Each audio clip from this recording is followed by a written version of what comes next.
A Morte Pede Carona, filme de 2007, dirigido por Dave Meyers. A história do longa acompanha o casal Jim e Grace, dois universitários que decidem ir para o Lago Havasu, no Novo México, durante as férias de primavera. Ao anoitecer, devido à pouca visibilidade causada pela chuva e também por um descuido dos dois, eles quase atropelam um homem na estrada, que estava com o carro quebrado.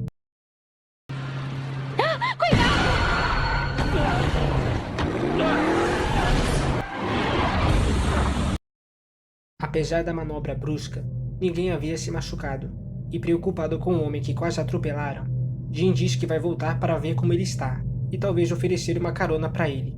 Porém Grace é contra, alegando que eles não devem dar carona a um estranho, e apesar de relutante, Jim acaba concordando. Ele então liga o carro e ambos vão embora dali.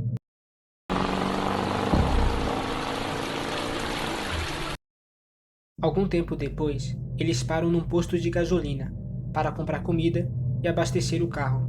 E enquanto Grace vai ao banheiro, Jim pergunta ao atendente se ele pode ligar para um guincho e ajudar o homem na estrada. Não vai dar, cara. Esse caminhão é do Buford. Ele só volta lá por umas 7 horas. Como não pode fazer mais nada, Jim aproveita para comer e encher o tanque do carro. Enquanto isso, um homem misterioso desce de um caminhão, entra na loja, conversa com o atendente e faz uma ligação do lado de fora. Jim passa por ele e retorna à loja, sendo que o homem entra logo em seguida.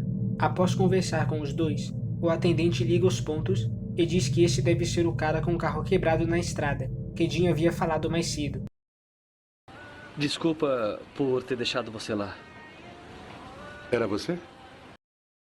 O homem então pergunta a Jim se ele poderia lhe dar uma carona até o motel. E como ainda se sentia mal por não ajudá-lo da primeira vez, ele aceita. E quando Grace retorna, ambos são apresentados. Eu sou John Ryder. Grace. Muito prazer, Grace. Quando todos estão no carro, John e Jim começam a conversar. É uma conversa bastante casual, o que faz sentido já que acabaram de se conhecer. Ainda assim, é interessante notar que toda vez que é perguntado algo mais pessoal sobre a vida de John, ele é sempre muito vago nas respostas, fazendo dele um homem muito misterioso. Porém, aos poucos, a conversa entre os dois vai ficando cada vez mais tensa. E em determinado momento, John pega um canivete e começa a ameaçar o casal. Pra que isso, cara? Jim. Jim pergunta o que ele quer, e John responde: Você só precisa falar 3 palavrinhas. Eu quero morrer. Não fala. Torça pra ele falar. Apesar de receoso, Jim faz o que ele manda, mas apenas uma palavra de cada vez, para ganhar tempo enquanto acelera o carro cada vez mais.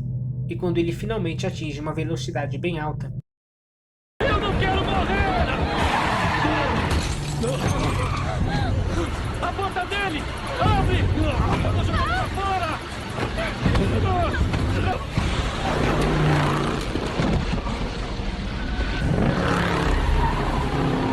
Desgraçado! mesmo assustados e atordoados com o ocorrido, eles ainda dirigem por um tempo, até que finalmente decidem parar na beira da estrada para passar a noite. Ao amanhecer, Grace diz a Jim que quer desistir da viagem e voltar para casa, mas após uma breve conversa, Jim a convence a continuarem, e logo depois voltam a pegar a estrada. Sobre a trilha sonora, ela é inserida em momentos específicos da trama, com tons que aumentam ou diminuem de intensidade de acordo com o contexto das cenas. O problema é que ela é muito genérica e nada memorável, tanto que eu tive que rever o filme unicamente para prestar atenção na trilha sonora, pois eu realmente não lembrava como ela era. Durante o trajeto, um carro com uma família passa por eles, e não demora muito até descobrirem que eles estavam dando carona para John Ryder. Eles então resolvem avisar a família sobre o perigo que estavam correndo. Para o carro! Esse cara é louco! Você tem que parar! Oh, meu Deus! Porém, na direção contrária estava vindo um caminhão, e para desviar, acabam saindo da estrada, resultando num acidente que destruiu o carro deles. Sem outra alternativa, tiveram que continuar a pé. Algum tempo depois, eles encontram o carro daquela família abandonado na beira da estrada, e quando se aproximam, descobrem que estão todos mortos, com exceção do pai. Gracie então assume o volante do carro dele, enquanto Jim fica no banco de trás com o homem ferido, para tentar mantê-lo vivo. Antes de continuar, quero fazer um comentário sobre essa família. Eu entendo que são pessoas boas e só queriam me ajudar, mas ainda assim, acho que os pais foram muito ingênuos e até um pouco irresponsáveis ao deixar um estranho no banco de trás com seus 2 filhos pequenos, tanto que deu no que deu. Mas enfim, continuando. Enquanto dirigem à procura de um lugar seguro, John aparece novamente, dessa vez dirigindo uma picape. Ele começa a bater insistentemente no carro deles.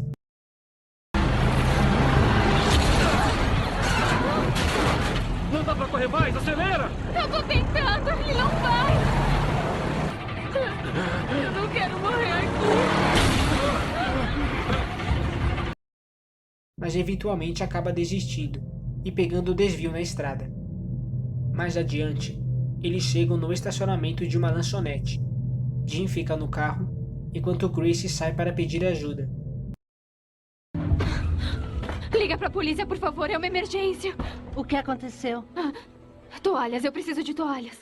Tem toalhas de papel no banheiro? Onde é o banheiro? Ali atrás. Obrigada. A garçonete rapidamente chama a polícia. Porém, nesse meio tempo, enquanto procurava as toalhas de papel, Gracie vê a picape de John estacionada do lado de fora. E ao perceber que alguém estava prestes a entrar no banheiro, ela se tranca lá dentro. Não fica exatamente claro se a pessoa que tenta insistentemente entrar seja de fato John Ryder.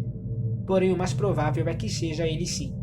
A cena corta e é mostrado que o homem ferido que estava com Jim não resiste aos ferimentos e acaba morrendo. A cena corta novamente para dentro da lanchonete e a pessoa que estava tentando entrar no banheiro já havia ido embora. E quando Gracie olha pela janela, descobre que a picape de John também havia sumido. Ela então sai do banheiro, mas é rapidamente rendida pela polícia, pois eles achavam que Jim e Gracie eram os verdadeiros responsáveis pela morte da família, e acabam sendo presos. Não. Nós mandamos chamar vocês, fala pra ele. Quieta! Não, Ande! você não entendeu, Você está presa! prendendo as pessoas Quieta! erradas. Após chegarem na delegacia, os dois são interrogados. Eles contam o que aconteceu, mas ninguém acredita neles. Algum tempo se passa. John entra na delegacia e mata todos os policiais. E caso você esteja se perguntando como John conseguiu matar todos aqueles policiais sozinho, boa pergunta. Isso não é dito e nem mostrado no filme. Ei! Respondam! Grace! Ele então vai até a cela de Jim, faz algumas ameaças e vai embora. Enquanto isso, Gracie, que havia saído da sala de interrogatório e pegado a arma e as chaves de um dos corpos dos policiais, vai até a cela de Jim e o liberta, para que ambos possam fugir dali.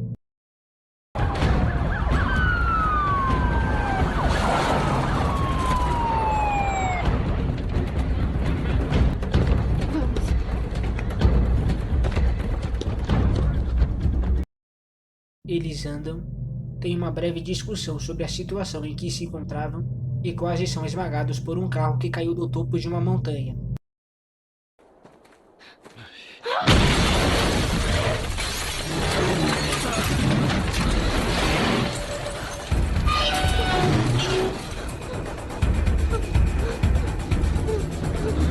Tudo bem? Essa cena é só uma das várias que não tem explicação no decorrer do longa, deixando muito mais dúvidas do que respostas. Por exemplo, obviamente o mais provável é que John tenha feito isso, mas como ele subiu com o carro até o topo de uma montanha, considerando que são extremamente íngremes e irregulares? Como ele sabia que o casal ia passar justamente por ali, já que estavam no meio do deserto, que é uma área gigantesca? E como ele jogou o carro ali de cima?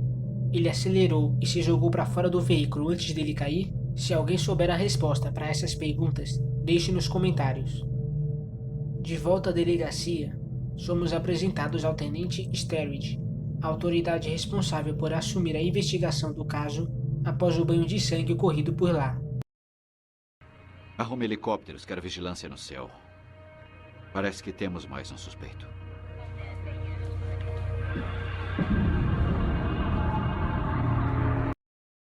Após caminharem por um tempo, eles encontram um antigo estacionamento de carros e trailers abandonados. Eles veem John se aproximando com uma arma e se escondem no velho barraco. Um ponto interessante de se notar é o fato de John sempre saber onde os jovens estão, como se tivesse colocado um rastreador neles ou algo do tipo. E embora isso não seja muito realista, inclusive gerando muitas conveniências e facilitações narrativas, acredito que era algo necessário para que o filme não ficasse muito monótono. Enquanto isso, a viatura de um policial aparece no local em que o casal estava. Jim vai até ele e tenta, sem sucesso, convencê-lo de que são inocentes. Sem alternativa, Grace pega sua arma e rende o policial, a fim de pegar a viatura dele para que ambos possam sair dali. Contudo, o policial é morto com um tiro na cabeça disparado por John Ryder. Assustados, o jovem casal entra na viatura e fogem do local. Com isso, os dois se tornam foragidos e acabam sendo perseguidos pela polícia. Durante a fuga, eles conversam por rádio com o Tenente Sterridge, que era o único que acreditava na inocência dos jovens. Ele então pede para pararem de fugir para poderem dar seus depoimentos e esclarecer a situação. Porém, John aparece novamente, e sozinho ele acaba com toda a força policial que perseguia Jim e Grace, numa cena que lembra bastante os filmes de ação dos anos 80, deixando apenas os dois vivos e indo embora dali.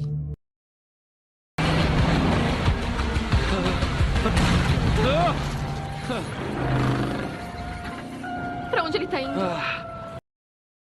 Como a viatura havia ficado muito danificada por causa da fuga, eles resolvem abandoná-la e fugirem a pé.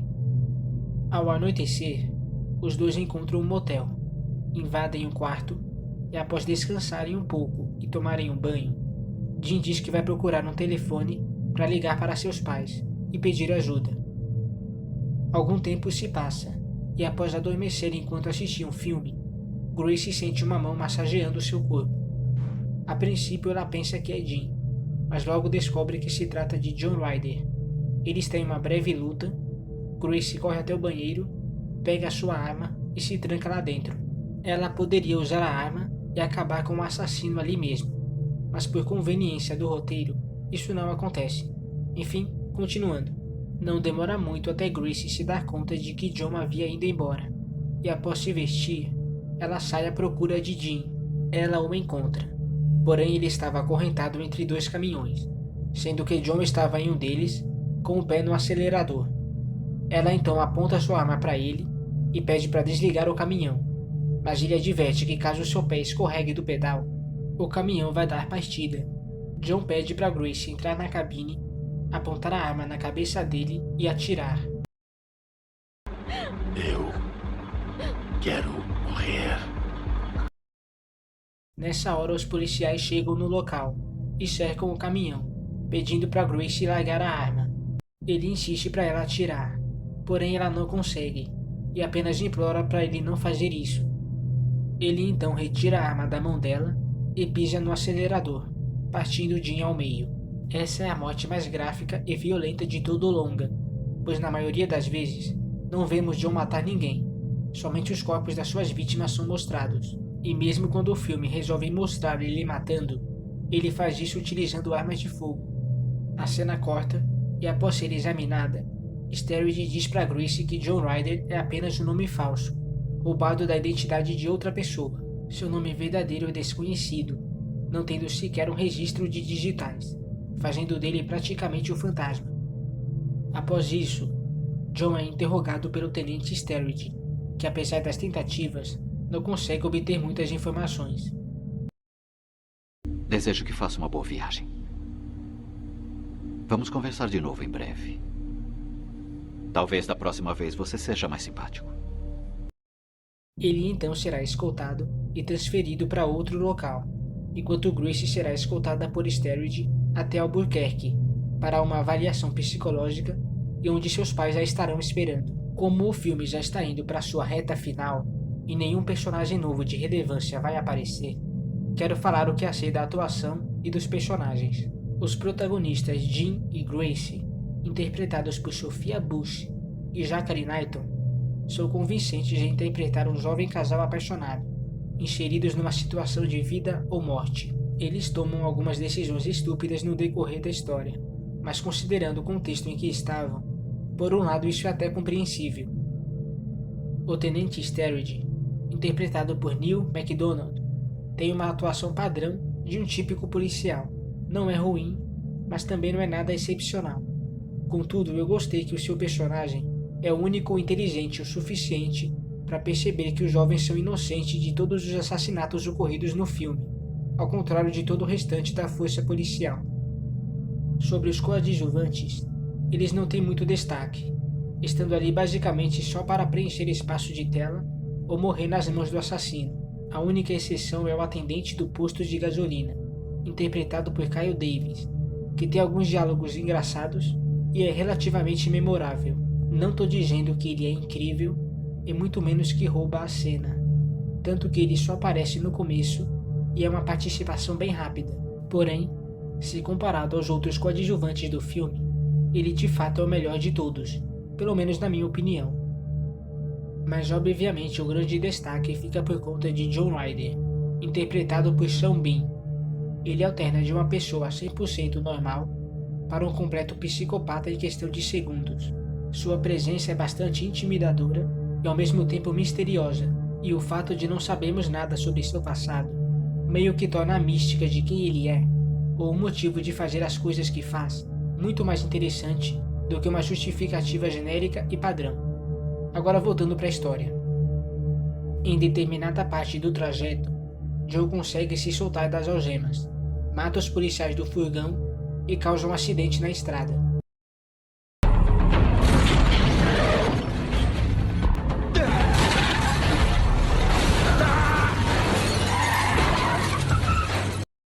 O carro em que Sturridge e Gracie estavam também é afetado, mas ambos sobrevivem. Contudo, devido à batida, Sturridge fica preso, porém Gracie não, e querendo pôr um fim naquilo tudo, ela pega a arma dele e vai em direção ao furgão de John para matá-lo. Mas ao abrir a porta, ele consegue roubar a arma dela e em seguida a tranca lá dentro. Reforço rápido!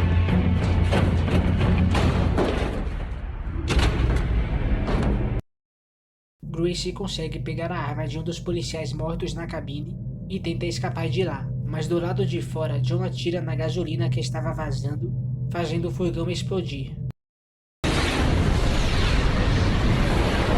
Gracie!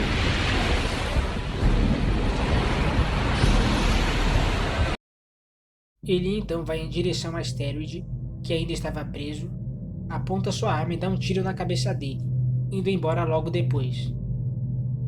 Porém, Gracie havia sobrevivido à explosão, e após sair do furgão em chamas, atira 2 vezes em John, e após ficar ajoelhado devido aos disparos, ela atira na cabeça dele, finalmente o matando e deixando seu corpo na estrada, sendo esse o fim do filme. A Morte Pede Carona, de 2007, é um filme com uma trilha sonora genérica e esquecível, um roteiro repleto de conveniências e facilitações narrativas, embora às vezes fosse algo necessário, um elenco que entrega boas atuações, com destaque para Sean Bean, e no quesito violência, apresenta mortes legais quando são mostradas na tela, mas na maioria das vezes sem graça e pouco inventivas. Eu recomendo assisti-lo caso queira passar o tempo, mas provavelmente você vai esquecê-lo após 1 ou 2 semanas.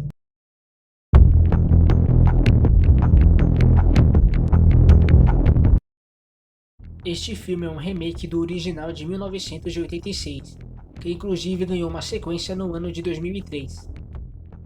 Eric Red, roteirista do filme original, também foi acreditado como roteirista deste remake, contudo, ele não participou da produção.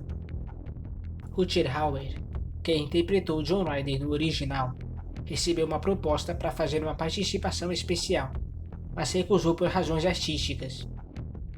A atriz Jessica Biel e a cantora Britney Spears foram consideradas para interpretar a personagem Grace Andrews, porém no final, o papel ficou com Sophia Bush. O carro que o personagem Jim dirige é um Oldsmobile 442. A música que toca no início do filme é Move Along, da banda All American Rejects, que também está presente na série de TV pelo qual Sophia Bush é mais conhecida, One Tree Hill, de 2003.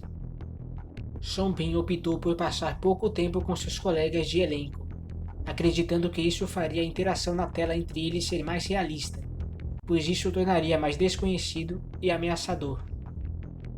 O filme que Grace está assistindo no motel se chama Os Pássaros, de 1963, dirigido por Alfred Hitchcock.